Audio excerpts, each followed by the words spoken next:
Score Nation.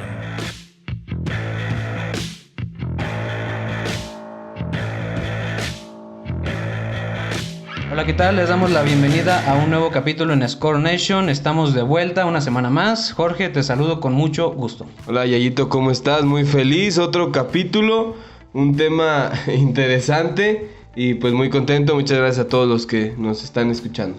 Exactamente, en esta ocasión vamos a hablar de fútbol de Estados Unidos, vamos a hablar de la MLS, vamos a hablar de un contexto general, no solo la parte histórica de lo que es la MLS, sino de ciertos puntos que nos parecieron atractivos en cuestión de, sí, el dinero, el show que representa la MLS, sus intenciones, diferentes cuestiones que iremos desarrollando, ¿no?, a lo largo del capítulo. Pero bueno, yo les saludo con muchísimo gusto. Antes de comenzar, recuerden que estamos en Instagram, en Twitter, en Facebook, ahí presentes, y pues estamos aquí el podcast en YouTube, en Spotify y iVoox para que nos sigan. Bueno, ¿te parece si damos comienzo al tema de hoy, que es el fútbol de la MLS? Vamos a tocar puntos desde la estructura, cómo se organiza esta competencia, que es, digamos, muy diferente, ¿no?, a cómo se organiza generalmente competencias acá en México de fútbol profesional, en Europa, por el calendario, por la organización de los equipos, por la organización de la liga. Y también vamos a tocar, como lo mencioné, ya cuestiones también del espectáculo, del dinero, del marketing. Más sistemáticas también, ¿no? Ajá, cosas muy diferentes que nosotros nos hemos acostumbrado a ver en el fútbol en general. En Estados Unidos se han manejado muchas cuestiones de una manera distinta. Sí, o sea, vamos a tratar de abarcar todo, pero pues hay que empezar, Yayito, con cómo empezó el fútbol. Bueno, la MLS es la liga de fútbol de primera división de los Estados Unidos. La Major League Soccer, por eso MLS, son sus siglas. Pero pues el fútbol en Estados Unidos empieza en 1960, Yayo, con dos ligas, la United Soccer la MLS. Association y la National Professional Soccer League. Y ya de ahí en el 1968 se fusionan y crean la North American Soccer League. Unos nombres medio difíciles para nosotros, pero bueno. Esta fue la que duró más tiempo y donde estaba el mítico New York Cosmos, equipo donde jugó Pelé. Un equipo, probablemente el equipo más importante de la época, que ya en 1980... Sí, del siglo pasado. Sí, o sea, en 1985 se disuelve por la crisis económica de una mala gestión por estos grandes sueldos que ya comenzaban a pagarse en la Liga de los Estados Unidos. Y ya de ahí se crea la Major League Soccer en 1993, en diciembre. Y ya pues con esto se afilian a la FIFA y pues ya es como la liga profesional de fútbol de primer nivel de Estados Unidos, que esto pasa también gracias a que en 1994 se viene la Copa Mundial en Estados Unidos también, un año después. Entonces querían pues ya tener tanto estadios y todo esto para la liga y aprovecharlos también post el estreno para el Mundial, ¿no? Sí, el auge del fútbol en Estados Unidos es difícil determinarlo porque incluso pudiéramos decir lo que es actualmente, ¿no? Se comienza en los años 60, ha habido muchas fallas en la organización y es por eso que hubo muchos cambios en las gestiones, en cómo era el modelo de negocios, cómo se promocionaba la liga, lo que implicaba lo que se le pagaba a los futbolistas. Hubo muchos cambios, fue hasta los años 90, 1993, cuando ya tiene, como mencionas, pues esta regularidad y esta mejor organización, ya mejor establecida con lo que es la MLS, la Major League Soccer, ¿no? Y digamos que esto pues representa en primer lugar un fútbol que hoy está teniendo un gran auge, claro, por la expansión desde los medios de comunicación, pero también por su participación con lo que se ve reflejado en la selección nacional de Estados Unidos y claro, los equipos que compiten en la CONCACAF, nuestra confederación, están teniendo una mayor visibilidad, pero pues, es una liga a comparación de las fechas donde se jugaba ya a nivel muy profesional y muy institucionalizado, muy organizado. En México, por ejemplo, pues muy joven, ¿no? Muy, muy joven. En México pues tenemos equipos de inicios del siglo pasado. Y acá en Estados Unidos esta forma de establecer el fútbol de una manera más organizada pues es apenas pocas décadas. Sí, o sea, de los equipos más viejos que pueden estar en Estados Unidos tienen cerca de 30 años aprox y se crearon, o sea, hablando de los que están vigentes, que se hayan creado al inicio de la MLS, o sea, 30 años. El Guadalajara, equipo de México, lleva más de 115 años, o sea, para poner una comparativa. O equipos como Pachuca igualmente muy viejos, o América, ¿no? O sea, Atlas, etc. Sí, Atlas, América, Pachuca y Chivas llevan más de 100 años, los 4 equipos siguen vigentes.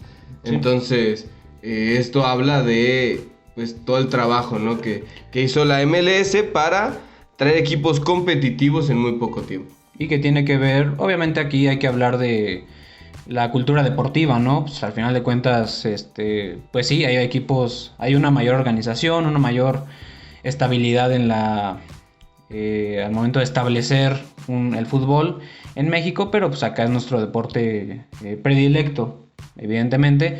En Estados Unidos no. Obviamente si hablamos de básquetbol o fútbol americano, pues entonces ahí ya la historia es muy distinta y es todo lo contrario de lo que hablábamos. Sí, ¿no? O sea, es que la cultura, como dice Yayo, la cultura del deporte en Estados Unidos siempre se ha ido mucho al fútbol americano, al básquetbol o al béisbol regularmente, ¿no? Exactamente. Que hay sus zonas donde el hockey, por ejemplo, también es muy, más al norte, muy fuerte.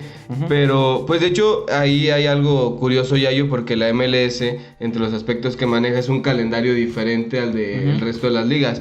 La MLS se juega de marzo a octubre, aproximadamente finales de febrero, principios de marzo, y termina en octubre. ¿Esto por qué? Porque son periodos de vacaciones, por ejemplo, de la NFL, que la NFL se termina con el Super Bowl y se reabre en septiembre.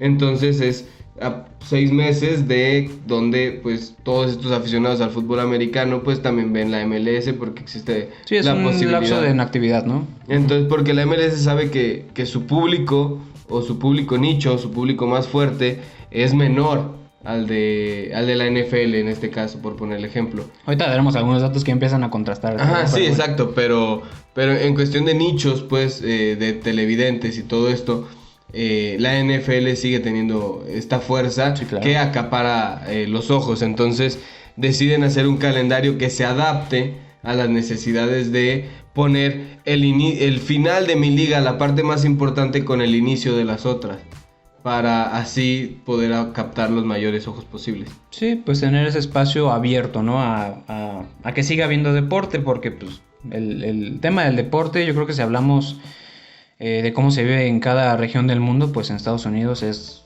lo máximo, ¿no? En cuestión del show, en cuestión de, pues sí, ese sentimiento deportivo, etcétera, etcétera. Bueno, directamente la MLS, en búsqueda de, como ya bien destacas, pues dar esta, digamos, optimizar de alguna manera la diversión de el entretenimiento para las personas.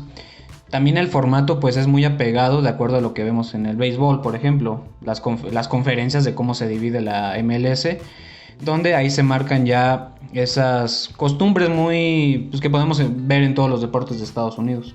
Sí, o sea, los deportes en Estados Unidos, la gran mayoría ya se dividen en estas dos conferencias y que ya, bueno, por ejemplo, les voy a platicar el formato actual de la MLS, que se conforma de 28 equipos en dos conferencias, 14 y 14. Los primeros 7 de cada conferencia pasan a los playoffs o ronda de eliminación directa, como se le... que ubicamos como liguilla. Liguilla aquí en México, ajá. Entonces, el primero de cada conferencia pasa directamente a los cuartos de final. Y del 2 al 7 va el 2 de una contra el 7 de la otra. El 3 y el 6 y así. Para irse eliminando y generar ya cuartos de final, semifinales y pues la final, ¿no?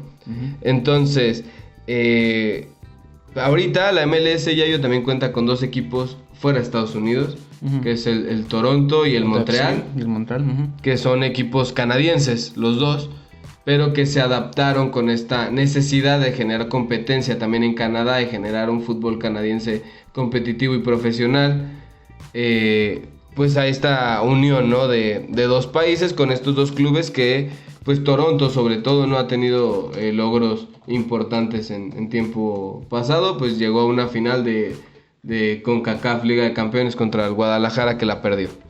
Sí, ya hablaremos un poquito más de esa presencia de quienes han llegado más a competir y a representar ese buen nivel, ¿no? Del fútbol estadounidense, a comparación de Costa Rica, a comparación de México, a comparación de Honduras, ¿no? Etcétera. El Salvador. En sí de la CONCACAF, ¿no? Pero, bueno, este formato de la MLS, digamos que ha permitido, claro, en Estados Unidos ver más deporte, pero no ha dejado de dar esa sensación de que es un mundo muy diferente a lo que estamos acostumbrados, desde incluso el estilo de juego. Yo me acuerdo por allá de los años 90, no recuerdo exactamente cuándo se estableció el modo penal como tal, pero hasta eso se jugaba diferente. No sé si recuerdas, pero partía un futbolista, eran sesiones, eran rondas, partía un futbolista desde media cancha y se enfrentaba 1-1 frente al arquero y pues a buscar el gol. Era un mano a mano. Era un mano a mano, exactamente.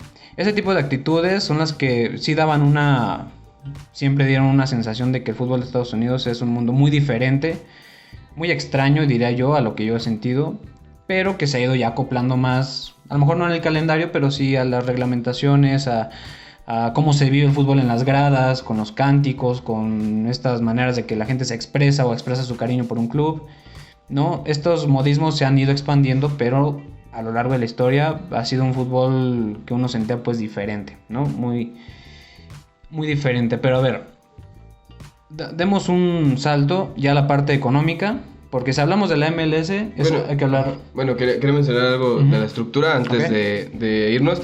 La MLS es el único campeonato que te entrega 2 trofeos por torneo.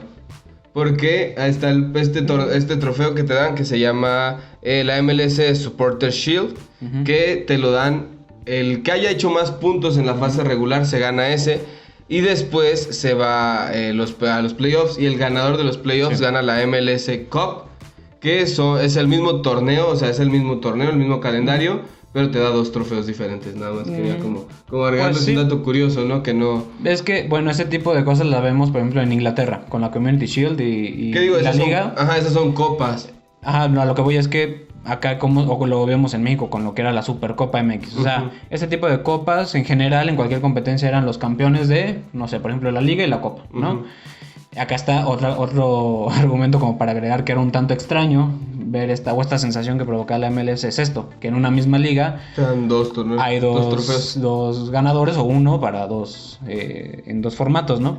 ¿Qué digo? Hay quien ha ganado los 2, pero hay quien no. O sea, me acuerdo hace poco que el LAFC es el que gana el torneo de puntos, pues, y después el Atlanta, si no me equivoco, es el que gana la MLS. Exactamente, sí. Y eso es lo que también, pues, muy distinto. O sea, estamos acostumbrados también a ver la Liga, a ver el campeón de Copa y a ver el campeón de la Supercopa, ¿no? En algún sentido, ya sea en Inglaterra, en México, en Argentina, en donde sea. Otra de las cosas también diferentes. Todo digamos, yo diría, en mi opinión personal, que pues también tiene mucho que ver con esta intención de ser más autónomos en sus formas. Se han regido últimamente más por lo que ha dicho la FIFA. Las costumbres de las personas han ido más, digamos, coinciden más con lo que se hace en otros países, pero generalmente estos pequeños rasgos, como lo que decía, desde cómo se cobraban los penales, el calendario, quién ganaba en cada torneo, son cosas que han enmarcado una diferencia en la MLS a comparación de otros. Y un punto clave es la cuestión del dinero, la cuestión de la economía, ¿no? Vamos a hablar también, cuando escuchamos de qué se trata cuando un equipo tiene un jugador franquicia, por ejemplo, sus limitantes para pagar sueldos de los equipos, los topes salariales, y también cómo esto se ha combinado con la manera en la que atraen y buscan atraer al público en general, ¿no? Sí, o sea, primero, la MLS hace que todos los clubes tengan el uniforme de la misma marca. Que en este caso es Adidas, si no me equivoco. Eso no lo sabía. ¿No? Es como una regla, pero ponte a pensar, todos los uniformes son Adidas ahorita. Entonces... No había puesto atención a eso, pero bueno. Sí, es parte de estos requerimientos, digamos. ¿Por qué? Porque algo curioso que tiene también MLS, Yayo, es que, por ejemplo, los jugadores no pertenecen a un club, pertenecen a la MLS como tal. O sea, yo me acuerdo, por ejemplo, un caso muy curioso, el caso del Cubo Torres. ¿Te acuerdas cuando vino a préstamo a Chivas un torneo?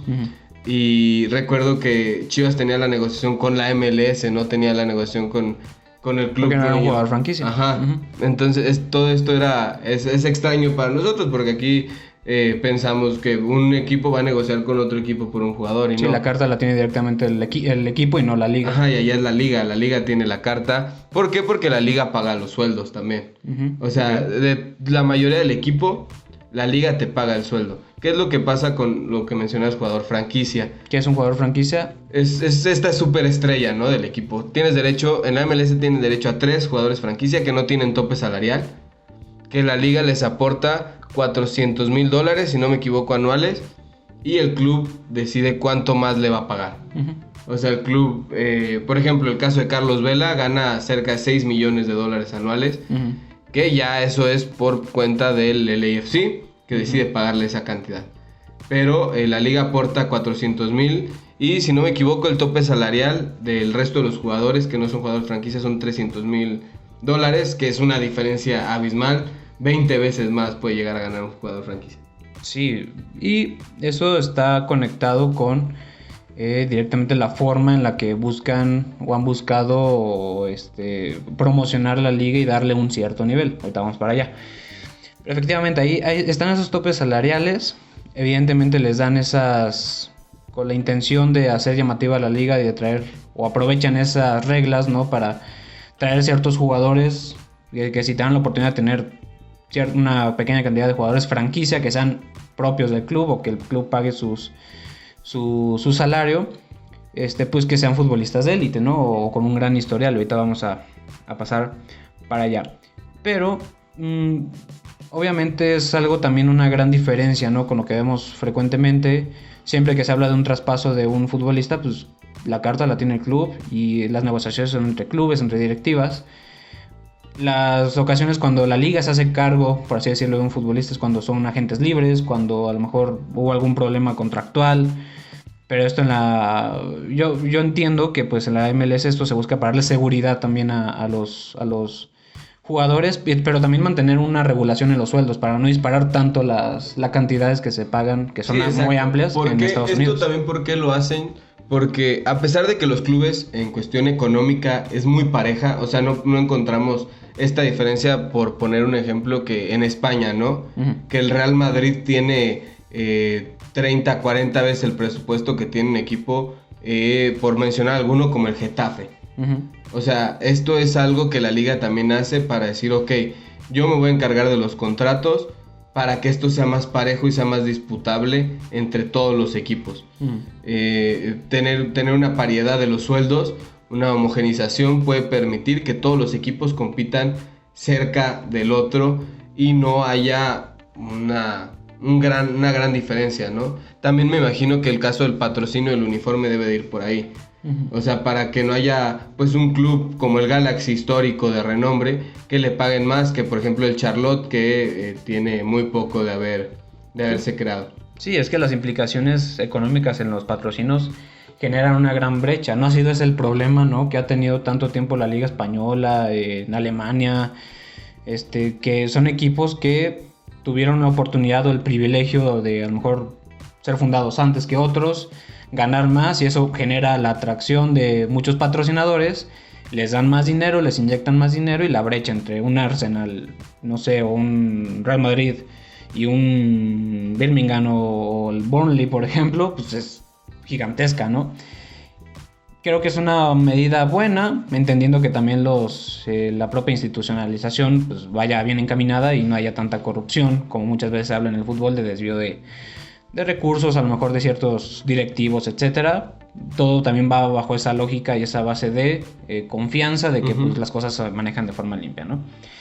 Pero parte de esta, digamos, forma en la que la MLS ha buscado crecer, se ha buscado mostrar como un lugar de buen fútbol, como un lugar atractivo hacia el mundo en este deporte, digamos que tiene formas muy particulares, ¿no? A diferencia de otros lugares donde se juega más fútbol y donde se tiene más como una tradición más amplia, ¿no?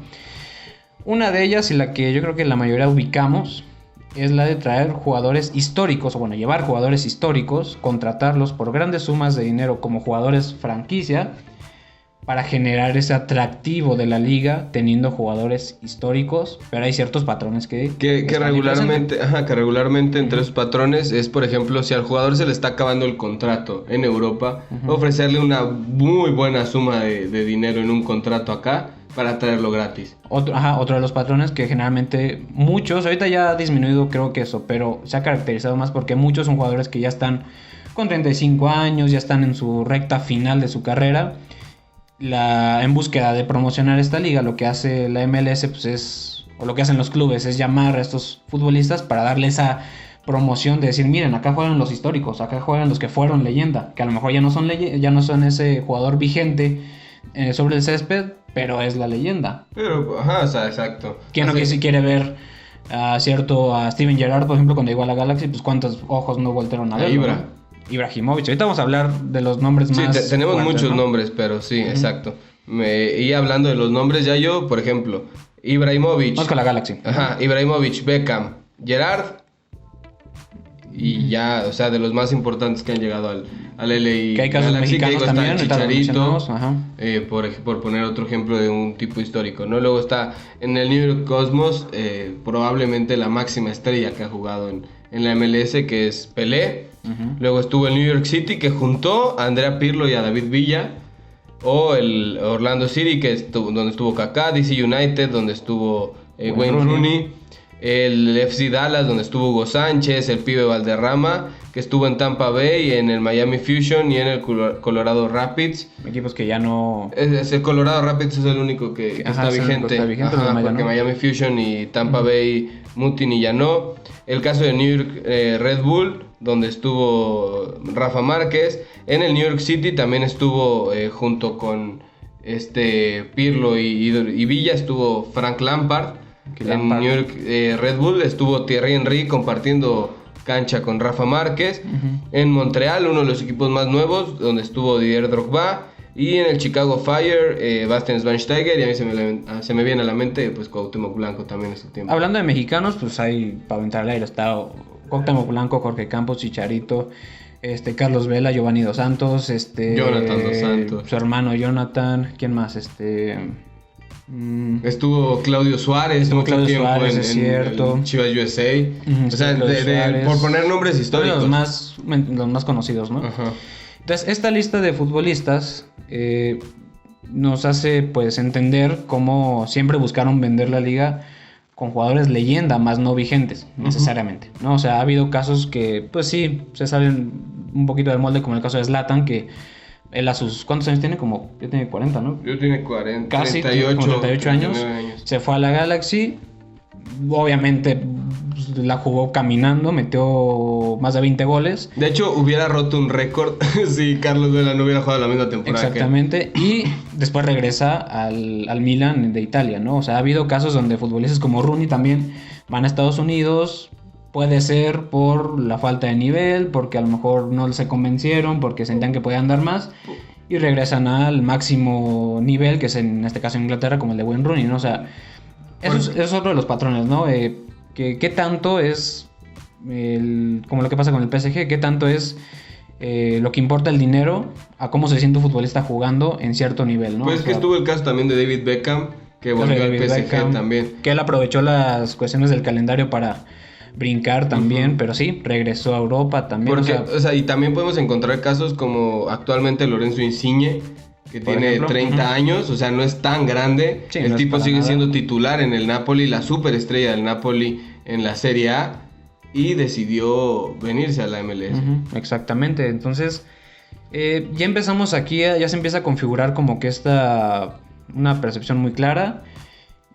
Se busca vender el fútbol, pero un punto de crítica que ha estado desde hace muchos años fuerte, y más ahora, porque ahora se cree que ya se está rompiendo, que es un bajo nivel, y por eso el atractivo de la MLS es más por dinero que por el nivel. Eso ha sido una crítica general muy fuerte y de muchos años, pero que hoy ya es un tema, digamos, totalmente... No digamos alejado, pero que se empieza a vislumbrar como algo ya distinto, que ahora sí ya se compite. Es que aparte, en la cancha ya no solo con dinero. Estamos viendo que la MLS, por ejemplo, está exportando muchos jugadores a Europa. O sea, esto habla de cómo ha crecido el nivel, ¿no? En la liga. Pero otra de las cosas constantes de la liga, Yayo, es traer delanteros. O sea, sí te armas muy bien al frente. Claro, los que meten goles, los que hacen... Pero atrás, o sea, para un equipo ser verdaderamente competitivo, pues es preferible un equipo equilibrado que tener una delantera... Pues los principales son delanteros y luego los mediocampistas. Ajá, mediocampistas y regularmente ofensivos. O sea, sí, entre los ejemplos viene Lampard, Gerrard, Kaká, Pirlo, que eran tipos que proponían más de lo que defendían, ¿sabes? O sea, de los nombres que mencionamos de gente histórica, el único defensor es Rafa Márquez. Y el único mediocampista defensivo es Bastian Schweinsteiger. Sí. O sea, de ahí en más, era puro futbolista encargado de ofender, de atacar. Entonces, pues también es algo, una de las mayores críticas, ¿no? Yayo, que no traen defensores que también puedan llegar a proponer cosas importantes y hacer un equipo mucho más equilibrado. Pues sí, exactamente. Y en estos métodos de donde la MLS ha buscado promocionarse, está esta, la más clara para mí, la que, híjole, es que ahorita ha crecido tanto, las fuerzas básicas también. Muchos futbolistas jóvenes ya se están yendo sin necesidad de tener, sí, aptitudes prometedoras, pero ya no ser unas leyendas. Sí está cambiando un poco esto, pero hay otras cosas donde, digamos que en la MLS se ha buscado promocionar, vender más el fútbol de Estados Unidos, generar más aficionados. Algo que se me hizo muy curioso es con esta competencia que hubo entre la Liga MX y la MLS en una especie de, pues sí, competencias. Estrellas. Sí, pero previo a eso, la competencia de habilidades. Algo muy visto en la NBA, que fue... algo poco usual, es la primera vez que se hizo, que fue 2000, pues fue hace un año, ¿no? Sí, fue en el 21, sí, por ahí de junio, en la pretemporada de la Liga MX y la ML, que también ahí, ese es un problema que yo vi en ese partido, Yayo, que termina ganando la MLS en penales, si no me equivoco, sí. Pero la MLS venía con ritmo de competencia y la Liga MX venía de pretemporada. Que creo que se debe de adecuar a un calendario donde los dos equipos se encuentren en el mismo tono para que la competitividad sea más pareja, porque pues sí, o sea, la MLS venía estando en media temporada ya por ahí de junio, que había comenzado en marzo, y la Liga MX venía de terminar un torneo y estaba previo a iniciar el otro. Entonces creo que sí se debe de adecuar un calendario más parejo, ¿no? Para las dos planteles. Puede ser una cuestión. Eso también se va a dar, yo creo que mientras se jueguen más ediciones, vamos también a notar, porque ahorita hablaremos, ya discutiremos más sobre si de veras es más fuerte o es igual ya de fuerte el nivel de Estados Unidos que el de mexicano, ¿no? Pero en este tema de cómo atraer a las masas, pues es curioso, así como se hace en la NBA, el medio tiempo del Super Bowl, todas estas maneras de celebrar el deporte, pues se hizo algo distinto ahora con la MLS, incluyendo la Liga MX, porque son las que más tienen dinero y que más afición y cuestión mediática generan, de acuerdo al... Pues sí, es un peso económico, totalmente es un peso económico. La de habilidades la ganó la Liga MX, pero el partido de las estrellas de ambas ligas pues la ganó la MLS. Y son las formas, digamos, en las que han buscado promocionar esta liga, generar una gran afición. Y pasó algo hace poquito, hace unas semanas, entre un partido entre la Galaxy y el Charlotte FC, un equipo muy joven, apenas en 2019 fundado. Lleva 3 años de haberse fundado y es su primer torneo de MLS. Se rompió un récord histórico. ¿Cuál es ese récord? Un récord de asistencia para un partido de la MLS. Y resalta, porque al parecer sí está funcionando esta manera tan fuerte de promocionar, y claro, también la parte deportiva, pero...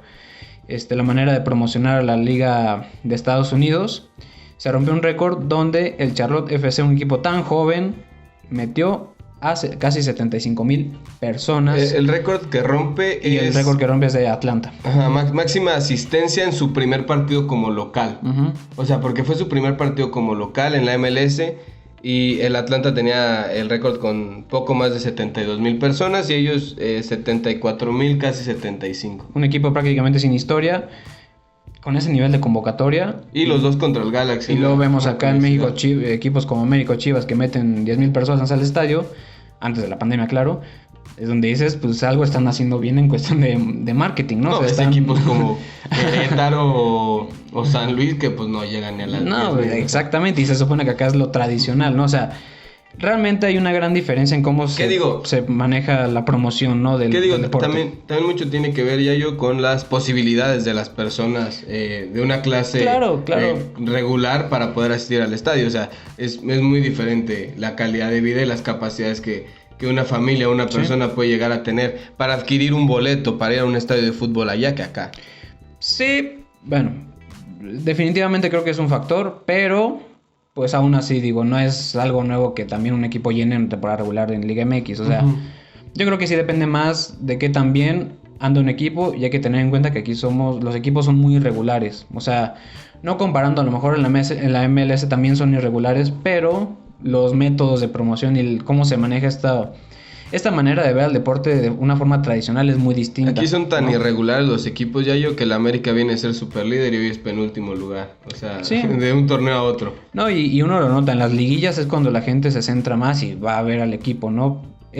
Un equipo en México yo he identificado que tiene que andar bien durante varios torneos y claro, llegar a la fiesta grande del fútbol mexicano y tener ese rendimiento para que pues llene el estadio o la mayoría de las personas asista. Digo, me acuerdo con Chivas cuando andaba bien, pues la gente iba. O sea, América también se afectó después del temblor, se afectó un poco, claro, el bolsillo de las personas, diferentes cuestiones, pero la gente iba. Entonces, yo aún así, yo insisto más en que es una cuestión meramente deportiva. Meramente deportiva y de cómo se promociona el deporte que la cuestión económica, porque claro, hay una gran diferencia, pero yo creo que va más por otro lado, la verdad. Pero bueno, esa es la idea que yo tengo. Pero sí, fue algo impresionante lo que hizo Charlotte, ¿no?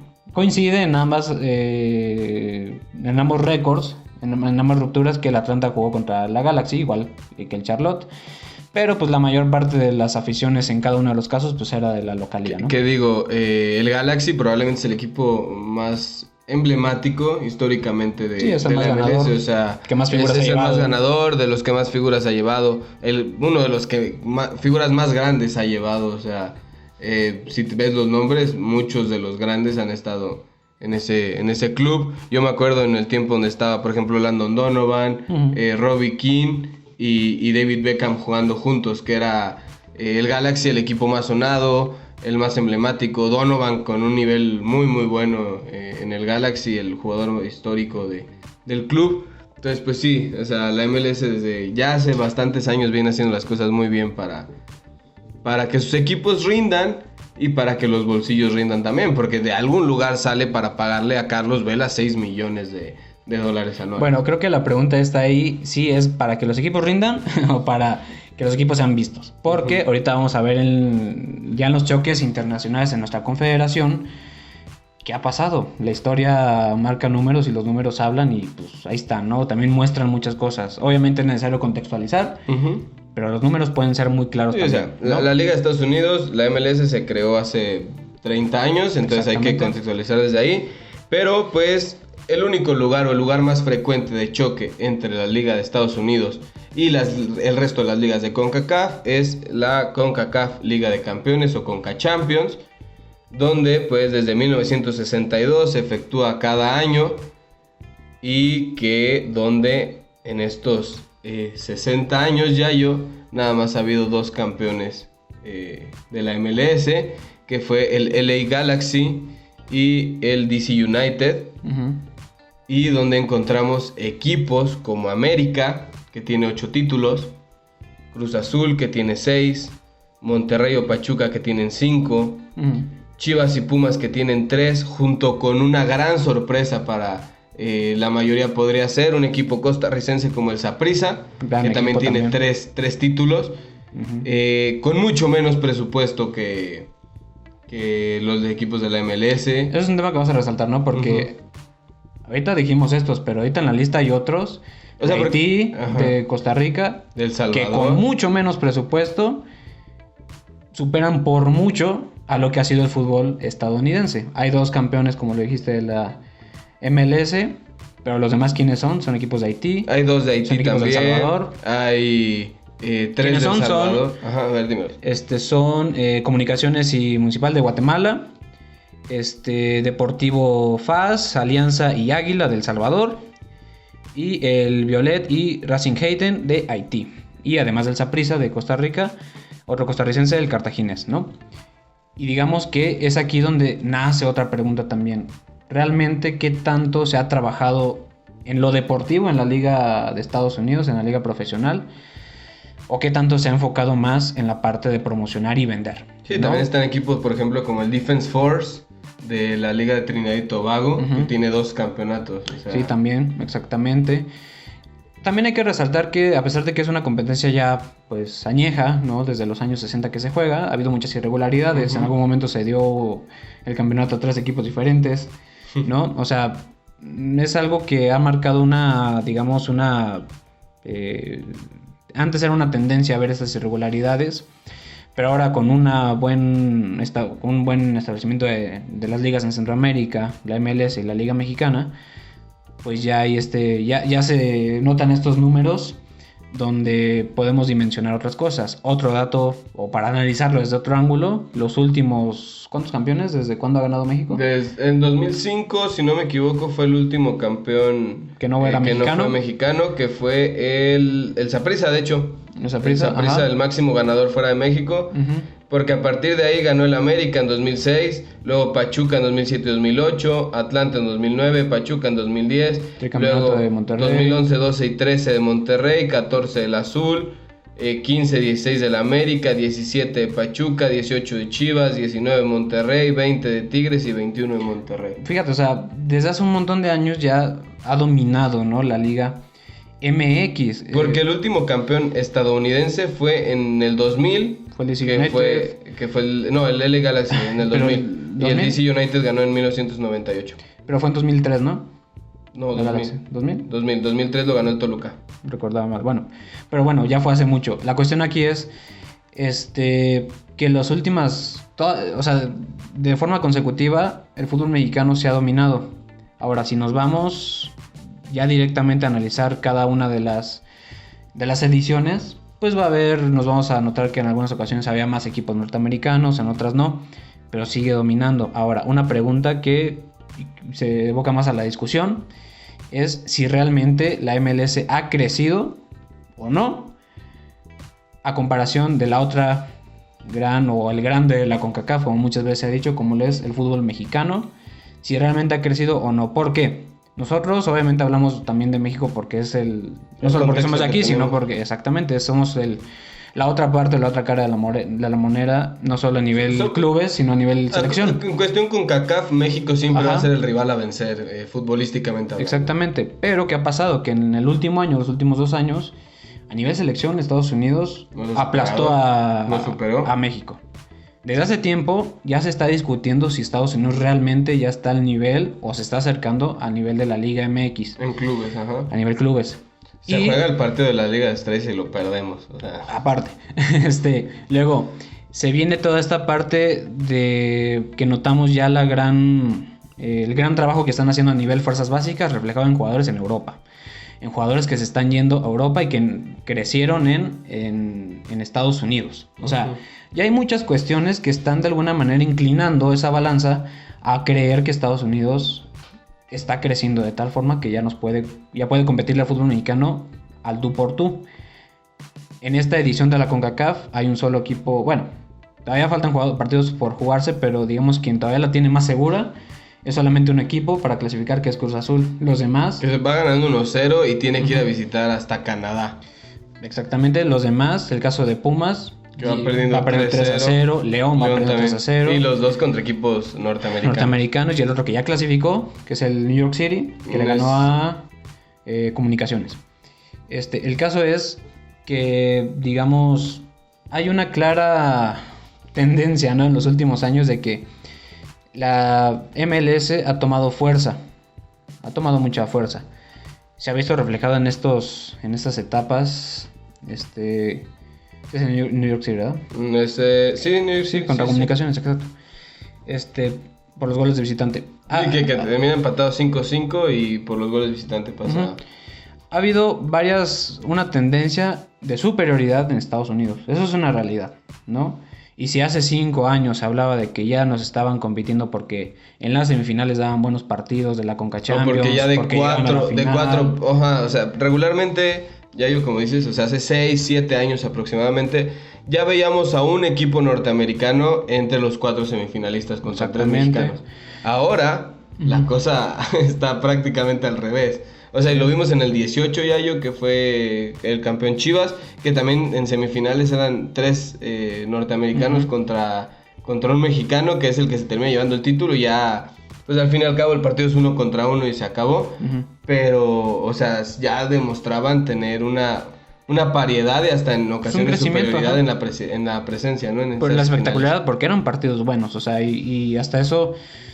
también se critica mucho que la liga, que la MLS es aburrida. Es cierto, pues aquí también, ¿no? Y yo creo que en muchos lados a nivel CONCACAF. O sea, la cuestión es... En todo el mundo, o sea, en Europa, por ejemplo, fuera de los equipos élite, hay muy pocos partidos que de verdad son partidos buenos. A mí me gusta mucho ver la Premier porque hay siempre, creo yo. Bueno, la Premier es muy competitiva en general. Pero bueno, lo que voy es que, digamos, hay una tendencia clara, pero la cuestión, híjole, es que es muy complicada resolverla.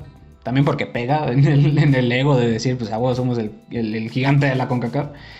Pero la MLS ha dominado en muchos aspectos, o bueno, el fútbol estadounidense ha dominado. Y si bien no es la primera vez que un equipo mexicano está rodeado de puros estadounidenses, esto se ha dado de unos 6, 7 años para acá, en ese verdadero crecimiento que ha tenido, o posible crecimiento que ha tenido la MLS. Yo te preguntaría, Jorge, ¿tú crees que realmente está creciendo y qué alcance le puedes ver? Yo considero que el mayor problema de la MLS en su crecimiento es quererse comparar siempre con la Liga MX. Creo que... ¿Pero pues con quién más? No, o sea, a lo que voy es que sus éxitos los miden con la Liga MX. Aquí a lo que voy es que históricamente va a ser muy complicado que los alcancen por cuestión estadística, por el tiempo que tiene la Liga MX, los equipos de la Liga MX.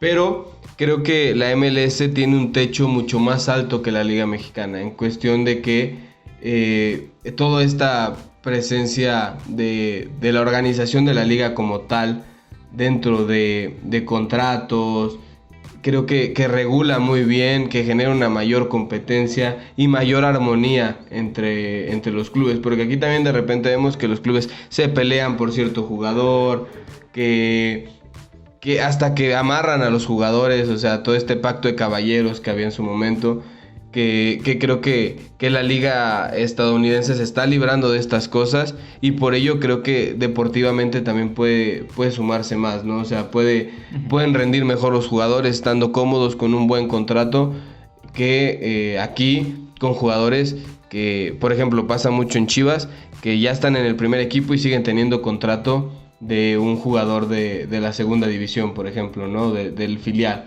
Entonces creo que todo esto, obviamente un jugador, si le remuneras lo que juega, pues te va a rendir mejor, ¿no?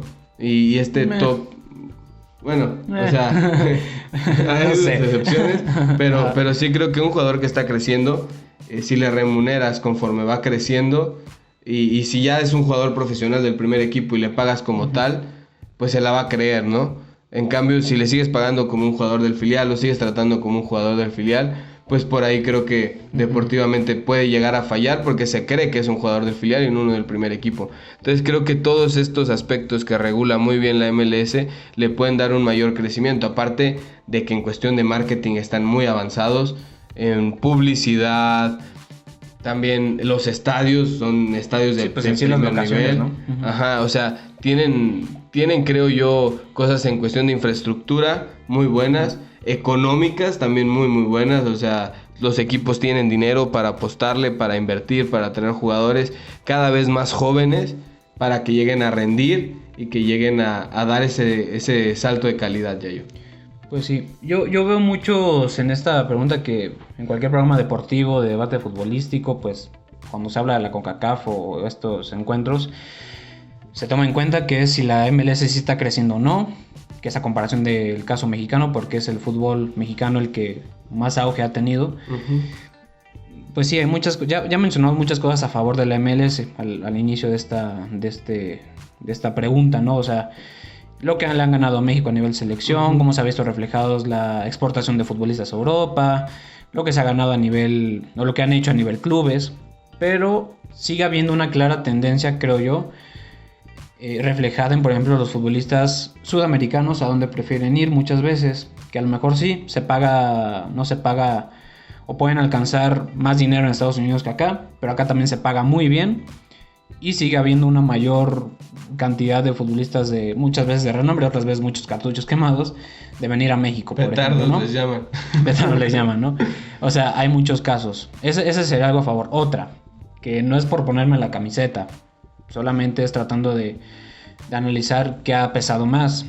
Se ha pesado más a nivel selecciones, por ejemplo, el crecimiento en fuerzas básicas y el trabajo deportivo del fútbol estadounidense, o lo que se ha dejado de hacer en el fútbol mexicano. Porque a lo mejor si comparamos plantillas de selecciones, pues vamos a ver muchas figuras que están en Europa, estadounidenses y mexicanas. Vamos a comparar el recorrido, pero casualmente sí hubo una caída abismal del nivel futbolístico de la selección mexicana, justamente con el Tata Martino, que lo que se vio con Estados Unidos, porque no hace mucho pues se ganó la Copa Oro y dominando así caminando, ¿no? Y luego ¿qué sucede? Todo lo contrario. La cuestión, una pregunta importante también es ¿qué ha pesado más? ¿El avance del fútbol estadounidense o lo que han dejado de hacer los otros? Por ejemplo, hablamos de los resultados de los que han ganado una Conca Champions. Hay más centroamericanos que estadounidenses, muchos más, ¿no? Obviamente en la época actual pues ya son puros mexicanos hasta ahorita, ¿no? Vamos a ver qué sucede en esta última edición. Pero han sido mexicanos, pero a lo largo de la historia han sido más centroamericanos. Obviamente en la actualidad no podemos comparar lo que es en Centroamérica con México por el nivel económico, sí el nivel futbolístico, pero también ese es un punto que hay que analizar, si los Estados Unidos es más una realidad o es por lo que simplemente se dejó de hacer en otros sectores. Creo que es una pregunta importante, yo la lanzaría, porque a mí me convence que claro, el fútbol estadounidense está creciendo, eso no tengo ninguna duda. Veo los partidos ahora y ya me llaman más la atención. Son partidos más entretenidos también. Sí, lo he identificado, digo, también tiene que ver que uno sigue a los mexicanos allá. Pero, o sea, los ves luego competir en la Conca Champions y son partidos buenos, o sea, ¿no? Compiten más. Pero yo sigo creyendo que tiene mucho que ver lo que se ha dejado de hacer en otros sectores. No sé. Sí, podría ser, pero bueno, no me gusta demeritar, por ejemplo, lo que está haciendo la MLS No, para nada. Porque creo que son cosas muy, muy positivas. Totalmente. Y que creo que si se permean en el fútbol, por ejemplo, insisto, van a generar una mejor competitividad en las ligas. O sea, esto de que haya un límite, de que haya topes, de que te pongan restricciones.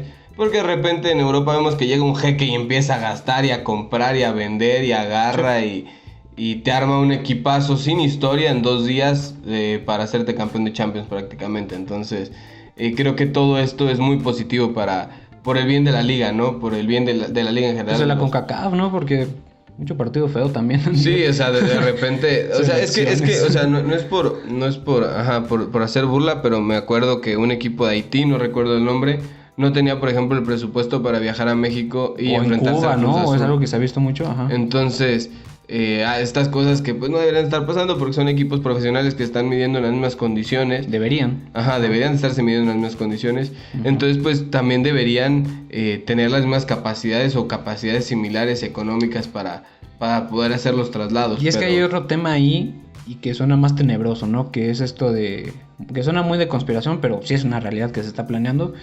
Lo de la unión de la Liga MX y el fútbol estadounidense, y el fútbol de Estados Unidos, ¿no? La MLS y la Liga MX, que buscan hacer esta como coalición, como una superliga, como una especie de superliga. Híjole, ahorita tocaste un tema fuerte, ¿no? Que es esta disparidad económica que ha habido entre Centroamérica, entre la Liga guatemalteca, entre la Liga costarricense, con la comparación de México y Estados Unidos, ¿no? Digo, el hecho de que nuestra máxima competencia a nivel selecciones, o bueno, ya está ahorita la Nation League, pero se celebra en Estados Unidos, pues es la implicación de vender los boletos en dólares y generar todos esos patrocinios en dólares, etcétera. Que no se le dé ese protagonismo a otros países es una injusticia muy fuerte. O sea, ¿por qué no jugar? Obviamente entendemos por qué no una Copa Oro en Guatemala. O sea, te van a decir, pues sí, porque no hay infraestructura, porque no hay estadios, la inseguridad. Va a haber muchas cuestiones, pero no deja de ser injusto, ¿no? Entonces, sí es tenebroso también pensar esta parte de que la MLS pues sí, busca crecer. Ya metimos mucho al fútbol mexicano porque pues, es el otro en la comparativa. Pero es lo que se está haciendo en Norteamérica y que va a generar todavía una mayor desigualdad, una mayor disparidad con Centroamérica, ¿no? Sí, y sea, que en la historia la brecha ha pesado más Centroamérica que otros clubes, ¿no? Sí, o sea, la brecha la va a ser más grande que lo que es actualmente. Porque sí, va a emparejar la Liga MX y la MLS de una manera tremenda. Uh-huh. Pero te las va a dejar muy, muy por encima de las otras ligas. Todo en pro del dinero. Ajá, exacto, todo en pro del dinero, del negocio y pues olvidando... Y de lo deportivo, pero de estos dos países nada más, olvidando lo deportivo del resto. Porque sí va a venir para mejor a lo deportivo, claro. Los equipos se van a esforzar más, claro que sí. Pero los demás países, ¿dónde están? O los equipos de la Liga MX y de la MLS que no alcancen cupo en esta Superliga que quieren hacer. O sea, todo esto va a perjudicar más de lo que... Va a perjudicar a más personas, a más equipos a los que va a terminar por beneficiar. Es que otra pregunta que se me ocurre es... Pues qué papel entonces a lo mejor debería tener la CONCACAF para equilibrar el fútbol en Centroamérica. ¿Por qué no pensar en una inyección de dinero para construir ciertas... ya no solo a nivel estructural de fuerzas básicas, sino más locaciones para jugar fútbol, por ejemplo, en otros países, ¿no? O sea, mejorar las locaciones que ya están. O mejorar, o sea, hay muchas cuestiones que creo que se pueden tomar en cuenta y pueden resolver a algo más positivo para todo el grupo. Pero la cuestión del dinero aquí es lo que predomina, no por nada. Exacto. México siempre ha ido a jugar, si no es que se juega más en Estados Unidos que aquí en México. Sí. O sea, aquí en México se juegan partidos oficiales y se acabó. Se aprovecha esta segunda localía que tiene México en Estados Unidos por la gran cantidad de personas que viven allá, lo cual no es criticar esto, sino más bien tener en cuenta por qué lo hacen, porque no se hace por un sentido deportivo de amenizar y unir a la gente, no, es por ganar en dólares y porque cada vez dan más muestras de que es importante, a lo mejor en Estados Unidos la parte deportiva sí, pero nunca va a dejar de ser importante cuánto dinero se genera y cada vez se busca que sea más, ¿no? Exacto. Pero bueno, vamos, ¿te parece si damos cierre? ¿Quieres agregar algo? No, la verdad me la pasé muy bien, es un tema que domino bastante bien, me gusta mucho el fútbol, he seguido desde chico la liga estadounidense de a poco y ahora un poco más por todo esta mejoría deportiva que se ha tenido. Pero pues sí, es un tema que domino y me sentí muy cómodo, Yayito, contigo como siempre. Hablar de la MLS es muy interesante. Hicimos mucho la comparativa en nuestro contexto porque pues obviamente es necesario, hay muchos temas de la MLS conexos con lo que sucede en México. El crecimiento, cuando se habla de crecimiento, creo que siempre hay que hablar de comparación. Y pues acá la comparación va a estar, ya la dimos de alguna manera, ¿no? Pero sí, fue un tema en el cual evoca más a la opinión también. Uh-huh. Yo en lo personal también me gustó hablar de ese tema. No elegimos temas así porque sí, o sea, nos gusta también tocar temas que puedan generar estas tensiones, ¿no? O esta diferencia de ideas. Pero bueno, sí. Muchas gracias, Jorge. Le agradezco a todas las personas que nos han escuchado, nos han visto, que nos siguen, que están al pendiente de cada capítulo. Les agradezco muchísimo. Un capítulo más. Yo me voy muy contento. Gracias, Jorge. Gracias, Yayito. Gracias a todos, a todas. Recuerden seguirnos en Twitter, Facebook, Instagram. Ahí les vamos a estar dando datos, informes, todo lo que tenga que ver con el podcast. Y pues igual en YouTube, otros temas Spotify también. Y iVoox. Por ahí pues para que vean el podcast. En Twitter subimos datitos, noticias, lo que está pasando a grandes rasgos en el mundo deportivo. Entonces pues también para que nos sigan ahí. Muchas gracias a todos, a todas. Gracias, Yayito. Un saludo para Alex que anda en su casa. Y pues nos vemos la próxima. O en la escuela, quién sabe. Adiós.